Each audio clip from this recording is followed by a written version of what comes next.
I'll preface this by saying that the fight in the background is a spiteful, vicious Venom in Apocalypse that is killed within 26 seconds of me entering the arena. Prior viewers can already tell that this is going to be an extremely different video than they are used to, because I'm going to do something that I've never done before, and I'm going to talk about damage. As with any other video, we're going to start out by talking about what we're using before we talk about why we're using it, but unlike any other video, the why will include a full DPS breakdown on Havoc form and its mechanics. So if you are confused on any particular item choice, please wait, and I will explain. For our armor set, we are using the full Lido Mark II, and then for our relic, we are using the Profane Heart with casting speed, elemental damage, and skill damage. For our accessories, we are using Jester's Bell, Burden of the Destroyer, Burden of the Gambler, Crimson Dreamstone, and Kinetic Cycle Stone. In our primary slot, we are using Monolith with feedback attached. Our melee weapon is not relevant, and then our secondary is Nebula with Spellweaver attached. Mudtooth's Tonic goes in our concoction slot, and then for our consumables, we are just bringing Confidence Booster. There are technically other options you can bring here, but they aren't really necessary. For our archetypes, we have Invoker as our primary,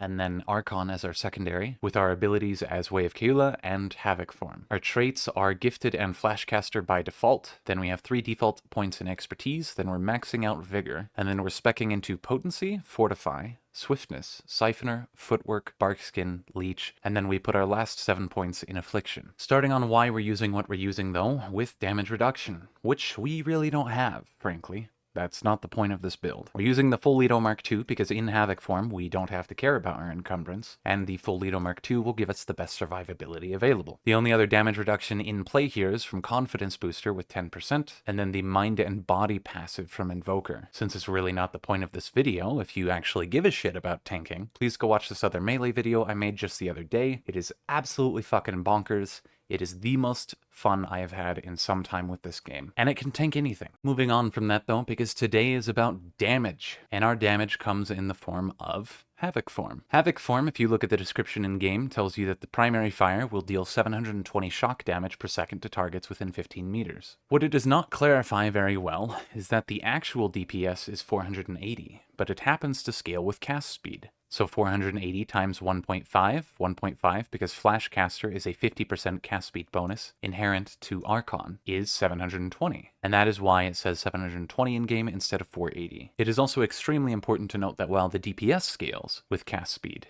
the damage itself does not. The base damage of each shock is 168. All cast speed does is increase the frequency at which that 168 hits. But in terms of calculations for damage bonuses, all that stuff, the 168 is what matters here on a hit-by-hit basis, but the DPS matters on a DPS basis. But how is the full damage calculated? How do we apply damage bonuses or crit or anything like that? To explain that, we're going to talk about buckets, because the Havoc form damage calculation has 3. It has the damage bucket, it has the cast speed bucket, and then it has the crit bucket. And a bucket just refers to any given category where all bonuses are additive with each other, but the category itself is multiplicative with other bonuses of different types. So in this case, with our build, we're going to talk about the cast speed bucket first. We have 20% cast speed from our relic fragment, then we have another 20% from kinetic cycle stone, and then we have another 35% from Jester's Bell, topping it off with 50% from Archon's Flashcaster, and that brings our total cast speed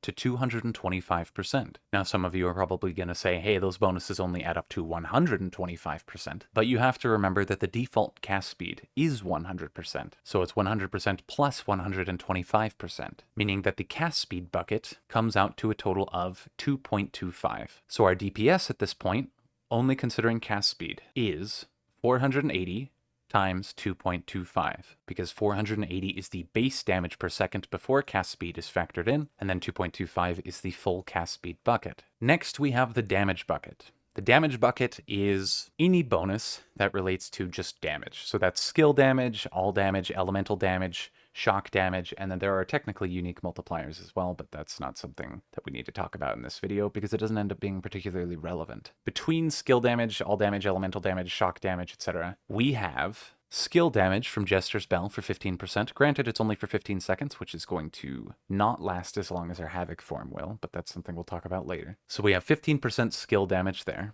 Then we have 15% all damage from Burden of the Destroyer. Then we have 20% skill damage from Crimson Dreamstone, assuming that we proc crits frequently enough to maintain the bonus, and we do. It is extremely important to note that because of how frequently Havoc form hits, especially in relation to increased cast speed, increasing the frequency at which we hit, we are going to crit all the fucking time. If anyone is ever concerned about being able to maintain Crimson Dreamstone, don't. This will always be up. Then we have more elemental damage from our fragment, and then skill damage from our fragment as well. And note that even though these are technically different damage types, because they apply to Havoc form, which is both skill and elemental, because it is shock damage, it is all in the same damage bucket. These are not separate multipliers, they are added together into one multiplier. But on top of that, we also have a 10% all damage bonus because the target will be corroded from Nanoswarm, which is why we bring Nebula. And then on top of that, we also have another 15% bonus as all damage from Exposed, and that is from Monolith's Sandstorm. Archon doesn't provide us any skill damage, which is kind of hilarious, frankly, but Invoker does. Invoker gives us not only skill damage as 30%, but elemental damage as 15%. So in total, we have 30% skill damage, 15% elemental damage, 10% elemental damage, 10% skill damage, 15% all damage, 10% all damage, 20% skill damage, 15% all damage, and 15% skill damage. This brings our total damage bonus to 140% plus the base 100, so 240%. So now the DPS is 480 times 2.25 times 2.4. Our DPS should be 2,592 damage per second. But we still have one more bucket to go, and that is the crit bucket. The crit bucket is determined using your crit damage and your crit chance.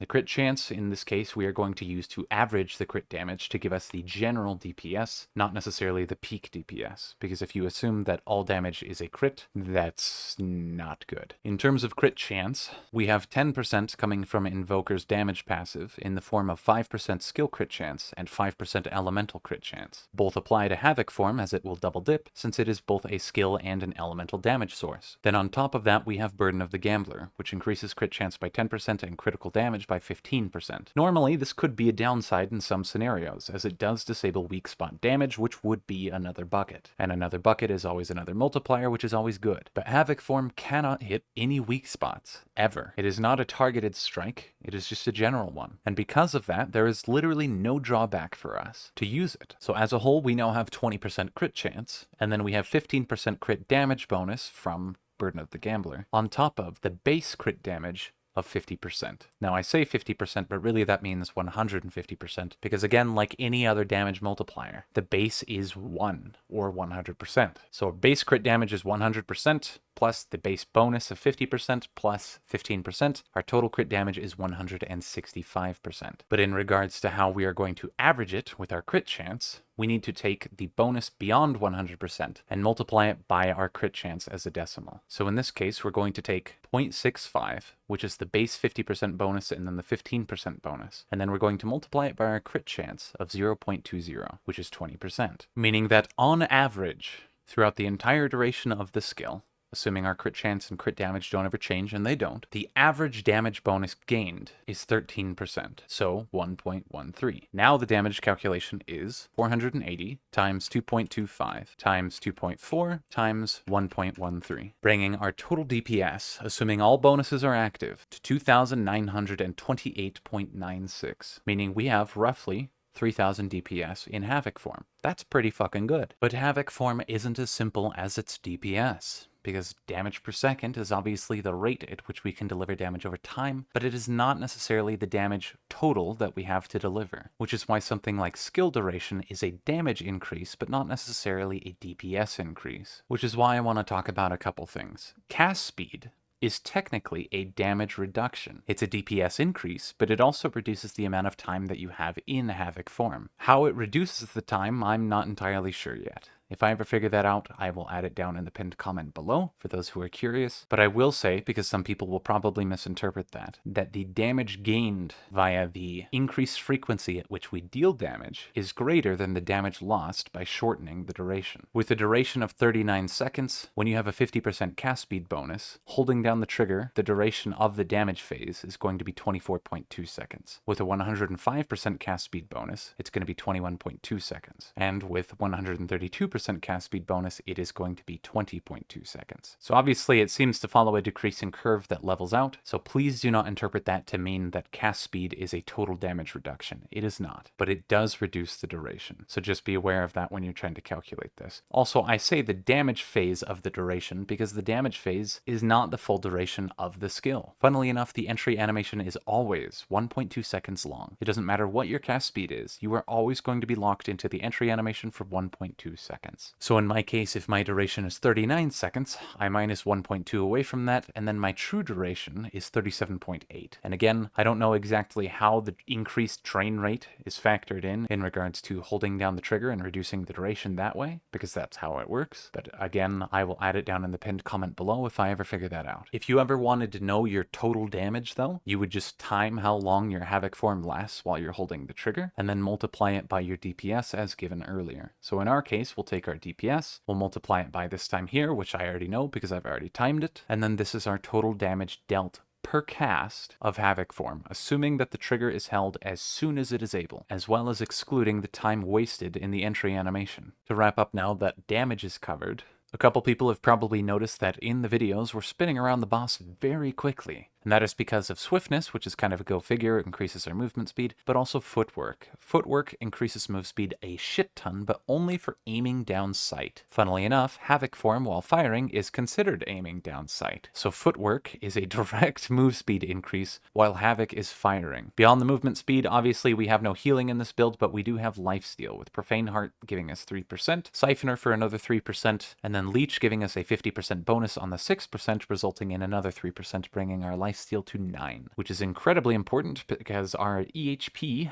is fucking down the drain, non-existent garbage. 471.2 is terrible, holy shit. It feels like a sin after all the other videos I've made. But it is precisely because this build is meant to do damage, we don't give a shit about that, and the lifesteal is so crucial. Beyond that though, I really don't know what else to say. The build obviously shits on bosses, it's incredibly fucking brain dead, but it was a fun side project to do. Thankfully, because of how my site is set up, as well as the build queries that I've been working on, it was extremely easy for me to add the Havoc form damage calculations into the queries, so that way I could search for the highest DPS possible. On that note though, someone's probably going to say, hey, you know, there's some item you can put in here, like, say, Ahane is technically a better damage increase on one of these rings, but Ahane requires setup and other items that take time to apply those bonuses, debuffs, statuses, all the above. So while Ahane on napkin math is going to look better, it is technically impractical. So trust me when I say that I'm fully aware of all the options available here, and I have seen them all. And if you don't see them in this build, it's because I either didn't want to use it, or it was just horribly fucking impractical. So if you are going to second guess me, please provide math and reasoning